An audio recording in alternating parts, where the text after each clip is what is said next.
So hello and welcome. This is the International Transport Forum's Ask the Author session on our latest report on enhancing the connectivity, sustainability and resilience of regional freight transport in Central Asia.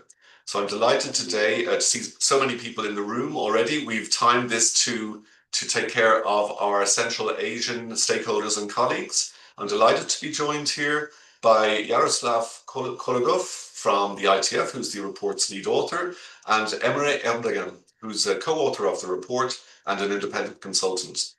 So on this Ask the Author session, we will have a very brief overview of the project, which is a multi-year, very complex project. So it will be almost like a teaser of the complexity and the findings of the project at a very high level. The idea of the session is that we take as many of your questions as possible. So already from now, please use the Q&A, the question and answer function in your Zoom window, and you can start sending in your questions. We'll have about a 10-minute presentation, and then we'll try to get through as many of your questions as possible. So this SIPA project is the multi-year sustainable infrastructure project in Asia, which is run by the OECD with funding from ICI, the International Climate Initiative of the German federal government. This is a huge project that's looking into building resilience, sustainability and connectivity across the region with optimal policies.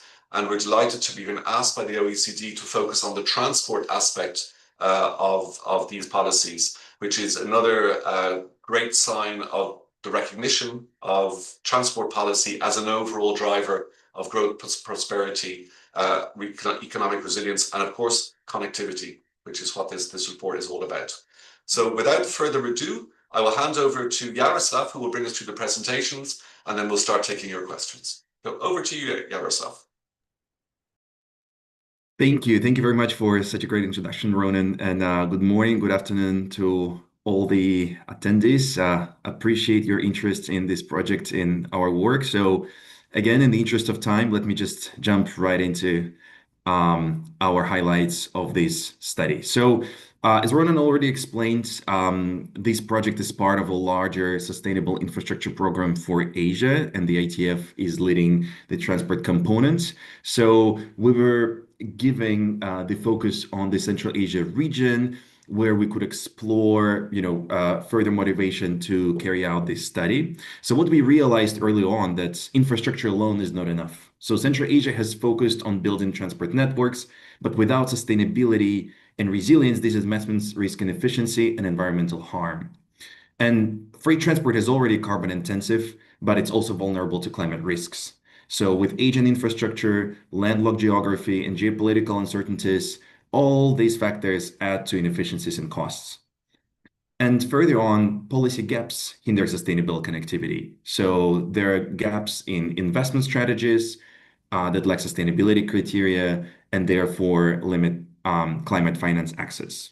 So what we're trying to do here with this study is bridge these gaps. So the study actually integrates data-driven strategies to reduce emissions, strengthen climate resilience, but also improve multimodal efficiency. So the study builds on 4 complementary strands to sort of generate very detailed data-driven policy recommendations. To begin with, we're looking at the regional overview done through desk research and literature review, just to map existing and planned infrastructure, trade flows, policy frameworks, and to understand the existing bottlenecks and gaps. Further on, we actually developed our own methodology, so a very detailed conceptual design with international experts to tie in the 3 concepts of connectivity, decarbonization, and resilience, and how they interact under different scenarios. Further on, we also launched a stakeholder survey where we collected more than 500 responses from various actors in the region, both private sector and public sector, to again understand better everyone's perspective and priority. And then lastly, which is the most substantive element of this study, is transport modeling. So we carried out a quantitative analysis with project freight demand up to 2050 under various policy and investment scenarios to understand how infrastructure upgrades and regulations affect efficiency, emissions, and resilience. So what we're looking at in this study are three pillars of freight transport. So first, it's connectivity. Freight movement must be seamless, efficient, and well integrated. Second is decarbonization. So we want to reduce emissions while keeping transport reliable and cost effective. And third, it's resilience. So transport networks must withstand shocks, adapt to disruptions, and recover quickly. So this diagram, I understand the complexity of it, but that's the whole purpose, to show how many interactions of various attributes of these three pillars actually exists. And some of them can be synergetic, so reinforce one another and sort of multiplying the benefits, but others can also create conflicts. And those conflicts, or trade-offs as we call them, should be carefully managed by policymakers early on. Um, Again, in the interest of time, of course, we don't have the opportunity to show you all the results, but when it comes to this survey, this is just one of the examples what the stakeholders were asked from our side. So, just their priorities and knowledge on freight connectivity policies. As you can see, to no surprise, connectivity was highlighted as the biggest bottleneck in freight transport, and that includes border delays, complex custom procedures, sort of the ones that require unified digital customs and regulatory harmonization, and also lack of intermodality that hinders logistics efficiency. And in terms of current versus desired freight policies, stakeholders actually prioritize reducing intermodal and border delays now, and also looking at digitalization and rail expansion as the main priorities in the future. When it comes to the modeling exercise, we looked at the three main scenarios. So business as usual, sort of a baseline scenario where policies evolve naturally without any additional commitments from national governments and regional stakeholders. High ambition connectivity layers on top of the existing policies some more ambitious measures to expand connectivity through infrastructure and also soft measures. And then connectivity and decarbonization introduces strong sustainability measures. So to really accelerate the shift to zero emission trucks, rail electrification, stricter fuel economy standards, and even introduce market measures such as carbon pricing and congestion pricing. And with these three main scenarios, we also decided to study resilience through a little case analysis, case-specific analysis, to understand, how climate and geophysical shocks on key corridors in each country can affect freight costs under different policy scenarios. Business as usual, high ambition connectivity, and connectivity decarbonization. So that would actually illustrate how these three pillars interact and how they can either amplify or reduce the impact of disruptions. And again, just to give you some kind of a flavor of what is done on the modeling sides. So we looked at the variety of indicators in this study, again, covering the main three pillars. So I'll give you one example of each of the pillars. So first is the connectivity. Under this pillar, we were looking at the indicators such as access to markets. And by this, we understand how much will it cost for a certain country to reach the global markets. And we measured as 60% of the entire global GDP. And by cost, we understand generalized costs. So both money and time combined. So the lower the cost, the better access the country has to the global markets. And as you can see, under the baseline scenario in 2025, Central Asia's average cost is more than 2 times higher than the benchmarking countries such as Germany or China. Kazakhstan and Uzbekistan are better positioned generally because of the proximity to main corridors, and Mongolia benefits from direct access to large economies such as China and Russia. However, under the baseline, even through 2050, costs remain largely stable, and only the high ambition allows to reduce the costs up to 35%, and especially the decarbonization scenario deliver the greatest benefits. So in terms of decarbonization, freight emissions rise up to 30% in 2050 under the baseline scenario. And then the connectivity and connectivity decarbonization allow to cut the emissions through the implementation of more ambitious measures such as, high capacity vehicles, optimized routing, clean fuels, electrification, modal shift, and so forth. So that highlights how a combined approach of operational improvements, asset upgrades, and technological innovation can actually align freight transport with climate goals. And lastly, resilience. So resilience can be understood, through various angles, but one of them is intermodality that allows for more flexibility and redundancy. So we've seen that Central Asia relied on single mode systems for quite some time. So growth intermodality would signal more adaptable and efficient logistics. So you could see that Kazakhstan and Turkmenistan benefit the most from higher ambition scenarios due to their multimodal terminals, port upgrades, and hinterland integration.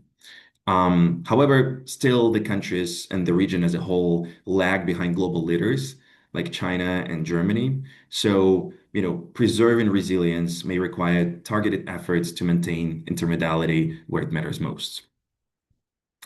So to conclude,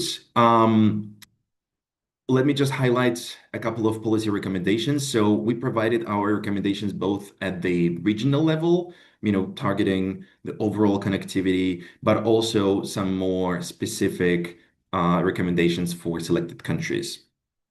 So of course, we recognize that Central Asia needs stronger cross-border rail corridors with enough capacity, supported by dry ports and logistics hubs. And of course, the region still requires further digitalization to streamline cargo tracking and border procedures, and supported by harmonized regulations and private sector engagement. On the decarbonization side, we believe that the region has the potential for the higher share of rail and supported by its electrification and cleaner trucks to efficiently cut freight emissions. And on top of that, efficiency standards, digital route planning, and fiscal tools can further incentivize acceleration to, lower emission transport system. And then lastly, on the resilience side, redundancy should be built into road and rail networks. Climate resilient design standards should be applied early on. And then crisis preparedness in the region should be strengthened through emergency logistics, real-time monitoring to help the region withstand shocks. And also, what can support these efforts is regional coordination on data sharing and risk management, which are also critical, even in the early phase of resilience implementation. So let me stop right here. And again, thank you very much for your attention and interest. Apologies.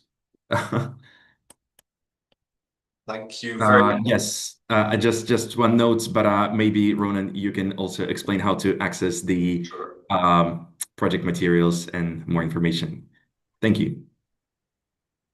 Thank you very much indeed, Yaroslav, and very well done. Yaroslav had the almost impossible task of trying to present a 2-year project in 10 minutes. So as we say, it's very much the high level. You can access the full report in the links that are in the chat. By the way, if you're on LinkedIn or YouTube and you want to join our chat room, use the Zoom link, please, in those channels. There's access to the report. There's also the project page, which has many more resources. There's a link to that in your chat.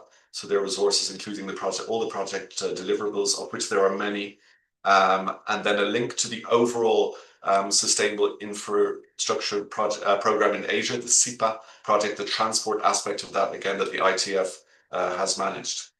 So now it's over to our participants to take as many questions as possible. Please use the Q&A function, the question and answer function that will help us to moderate.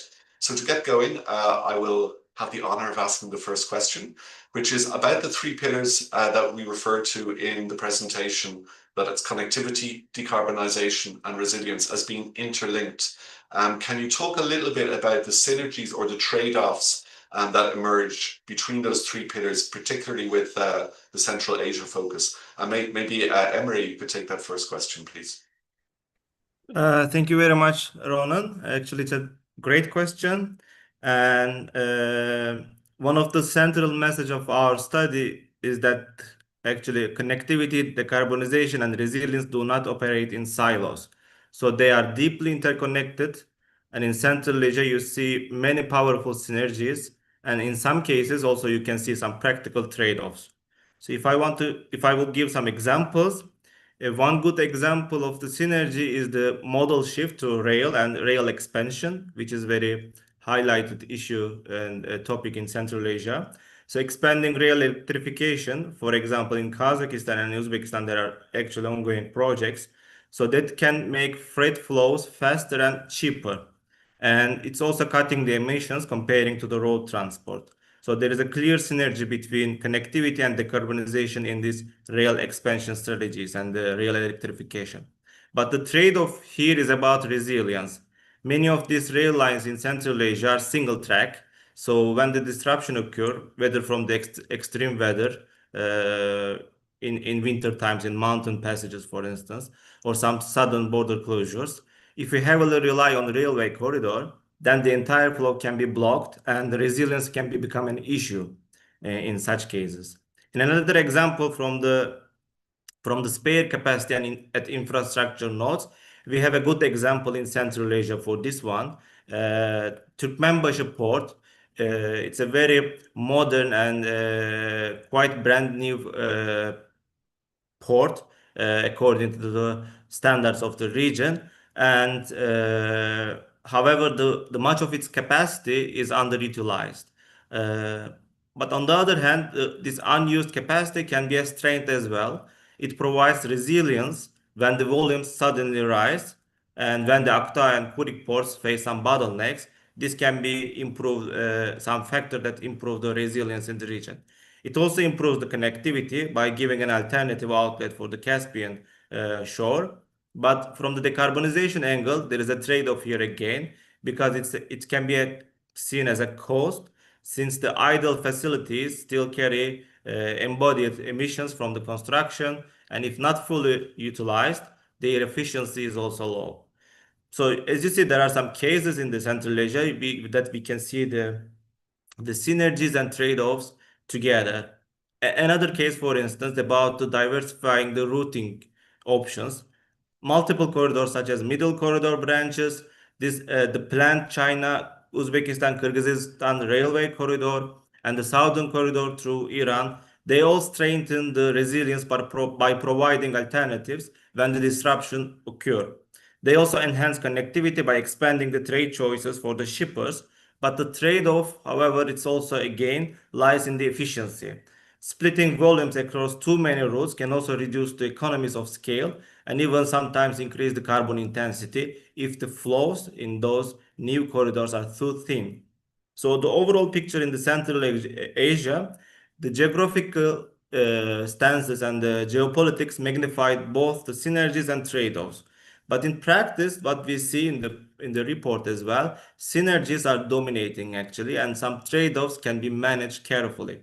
And if they manage carefully, this region can unlock some major gains with those synergies.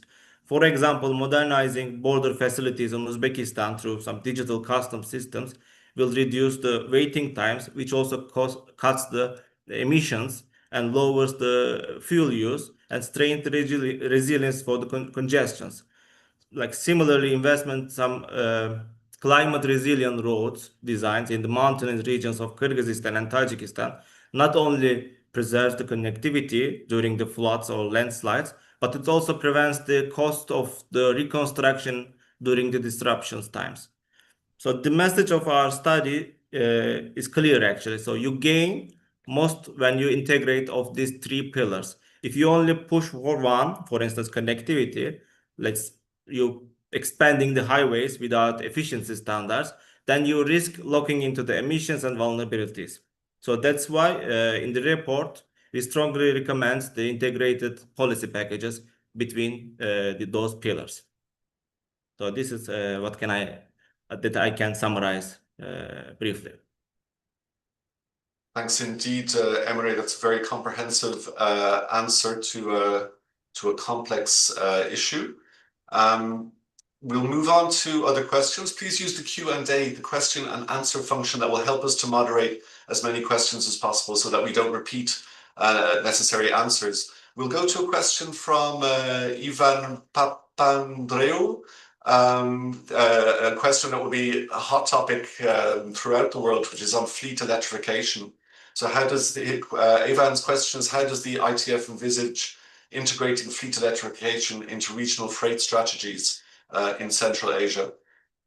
And just before we go to that question, I will use this opportunity to plug a report which is not based on Central Asian region, but it's on financing, how we finance electric fleet electrification for heavy duty vehicles, so trucks and buses. So on the fleet electrification question, who would like to take that, please? I can start, and then of course, Emery, feel free to jump in as well. I'll try to be rather brief because we're excited to probably explore more questions. But well, I think it's more of a multidimensional matter as you might imagine, and I think well, electrification, from my understanding, was it referring to trucks or not? Because I unfortunately don't see the question. So. No, it's referring to fleet electrification. So by fleet, it could be car fleets, it could be heavy duty vehicles, not precise. I If see. you'd like to tell us your area of interest, please send in another Q&A. See. Well, I will focus probably on trucks, and we've been in conversation with the stakeholders, and of course, the biggest challenge for the Central Asia region are the distances, right, and the low density. So it is very difficult to, unroll a very, dense and advanced uh, network for, charging network to support electric vehicles, especially long-haul trucks. So I think what's easier here is, of course, to focus on the most on the busiest and most developed corridors that actually allow to concentrate all the funding and then sort of operate it more as a pilot. And I think it's easier to create a public-private partnership case in that regard as well. But also we see that the immediate potential lies for light duty vehicles, right, that operates within urban centers or the vicinity, because that doesn't take much effort compared to international road corridors. And another, of course, problem that was also shared by some countries, especially an example could be Uzbekistan, is the grid stability and the grid capacity, right? So before we actually understand, before we actually unroll our electrification efforts and electric trucking policies, we also need to understand what the grid can actually provide. And that also ties to the concept of resilience again, right? So if we bet on the electric trucking system, are we sure that we're able to have this stable electricity supply, under various climate conditions through hot summers, through harsh winters, because there's been cases of significant power outages, for entire regions or provinces within the country. So, that is a complex issue here that you could tackle both from the electricity supply and, of course, the infrastructure to accommodate electric trucks. Thank you. Thanks very much indeed, Yaroslav. We have a lot of questions coming in to go from the macro into the micro, because this is a really good example of our freight modeling capacity at the ITF. Take a question from Grégoire Routier, who thanks us for the very interesting presentation and wonders how climate resilience was integrated into the modeling. Was there some sort of standard deviation on your modeled costs and lead times? How did you deal with the resilience issue?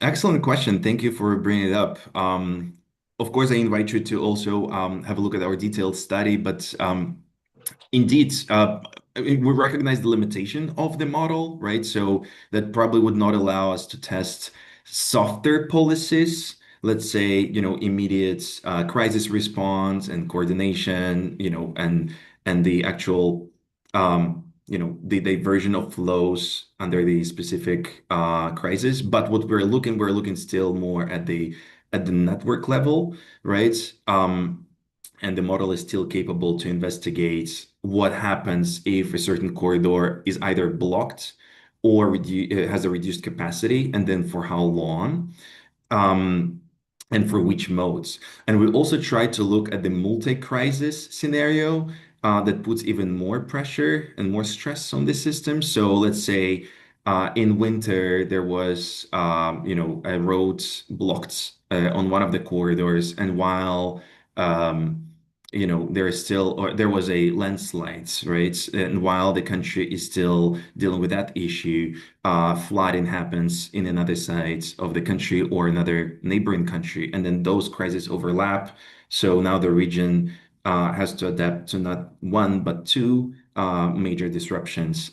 So we looked at those scenarios, how different key routes of various modes in different countries become inaccessible. And indeed, through the indicator of transit costs, but generalized costs, right? So the indicator that I showed you for connectivity, so how much more expensive it gets for a certain country or for the region to utilize their transport network and transport system, and whether they actually lose access to the global markets because of these disruptions. But moving on, and this is outside of the scope of this study, but I think I would be also curious to look, let's say, at the emissions, right? So, and the model actually allows us to do that as well. So with these disruptions, how much more we actually emit because we have to adapt, because we have to divert, or we have to choose another mode. And obviously, this can also result in a lot of environmental losses. Thank you. Thanks indeed, Yaroslav. I'd like to go now to there are two questions from Sophie Punta, well known to the ITF, of course. Sophie from the Smart Freight Centre, now CEO of Lifelinks from the Kuna Climate Centre, focusing on. It's true that our recommendations are very much based on a policy-making audience. So Sophie's questions are from the operator's point of view, and Sophie asks, can you clarify the business case to invest in resilience for regional freight routes? The second follow-up question is explaining the role of the role of the private sector, especially companies using the freight routes, because the recommendations are focused mainly on policymakers. So have we taken an operator's point of view here? Maybe I can take this one, Yaroslav. Yes, please go ahead. Let me start with the first one about the resilience cases, some actual cases in Central Asia. Indeed, the resilience is a very big portion of the transport policy development in Central Asia. Sometimes with planning from beforehand, but sometimes because of the needs of the region, mainly from the geographical situation or the design of the transport systems. For instance, in Kyrgyzstan and Tajikistan, there is a mountainous areas and the harsh winter conditions make those countries to focus flood resistance road systems to develop and also to increase their operation and maintenance practices. In Mongolia, also the resilience is mainly because of the over usage of the same corridor between China and Russia passing through the Mongolian territory. So it's rely on a single rail corridor. So the resilience case is there to diversify the routes in order to be not stuck in the disruption times. So in Mongolian resilience case, it's more about the diversifying the routes. And it's about redundancy. For instance, when we look at the Turkmenistan, there is also another resilience case, which is about the condition of the roads in the desert areas passing through north-south axis in the country. So when we see the survey results and also talk with the stakeholders, there is also another issue there. When you build the road connections within the country, you need to take into account these harsh climate conditions and in order to not reconstruct every couple of years, you need to take into the account during the project preparation phases this resilience component as well. So there are different cases based on the realities of the different countries and the needs. But of course, what we suggest during our study, it needs to be planned beforehand, because most of the cases that we see, it's actually occurs when the practical needs arises. So what we suggest in the study, that we need to plan beforehand the resilient component as well, to reach better results, and not to increase the cost after the disruption happens. For the private sector, maybe I will also briefly mention and give the floor back. Yeah, it's a very good question. I think there's also another related question about the private sector involvement. What we see again in the survey results that we receive from the stakeholders, the main issue for the project's realization, it's about budgeting and limited funding in the Central Asia, especially for the high capex projects. So in this case, what we also receive during the survey, we don't have only from the public respondents, but we also have private companies. So we can also check the private company, solely private sector responses. So when we deep dive into this, we see that the need from the private companies to have a better project preparations in order to them to involve as well, because since we have a limited budgeting and the financing issues, I think the private sector capital is also important, and also they are also the end users of these infrastructures, especially in the lack of warehouses, the facilities, intermodal facilities. These are the main concerns for the private sector, and also these are the areas where the private sectors can involve as an investors. So what we suggested to the public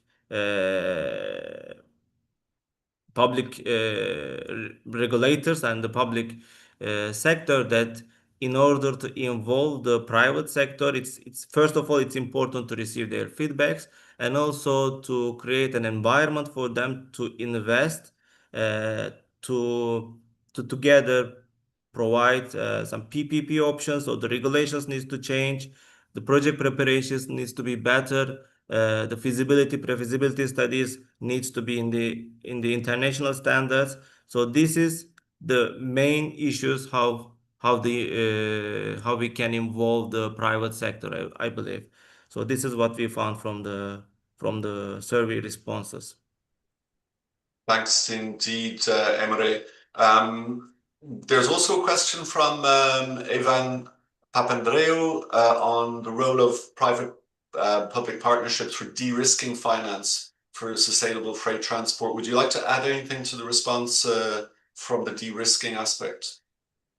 Yeah, like I said, it's for de-risking this, what we see, what is lacking in the region, it's first of all, the expertise is lacking. So there should be an international standard project preparations in order to convince the private sector to invest, and also there should be a better coordination and cooperation among the public sector, IFIs, and the private sector. What we see sometimes, every stakeholder have their own agenda, and the communication and coordination is lacking.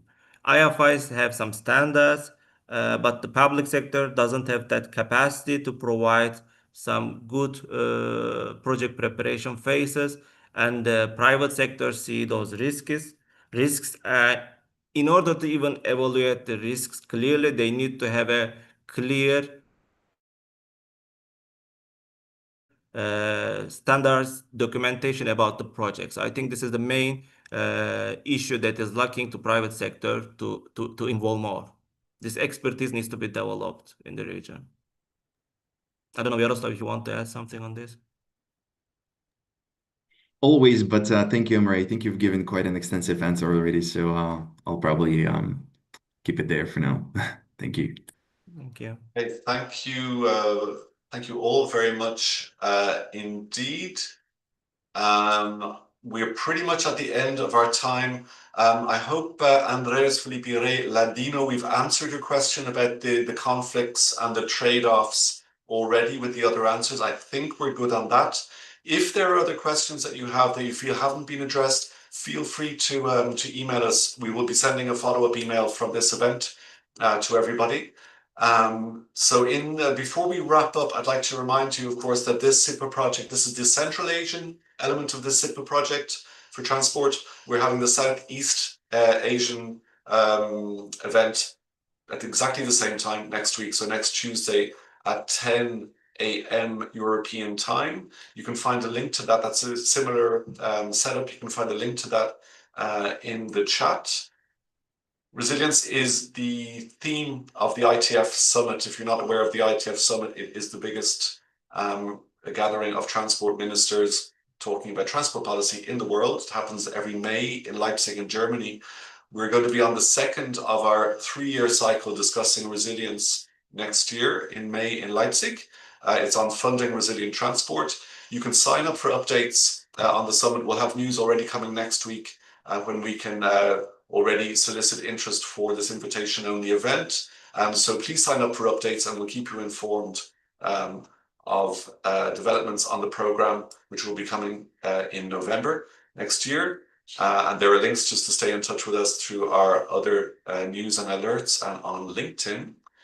So mostly I'd like to thank all of our participants for your interest and your great questions. It was a really good session. And thank you indeed, Emre and Yaroslav, for excellent work and an excellent presentation. Stay tuned for more on this topic to come. Wishing you all very well. Thank you. Thank you very much. Thank you. Thank you, everyone.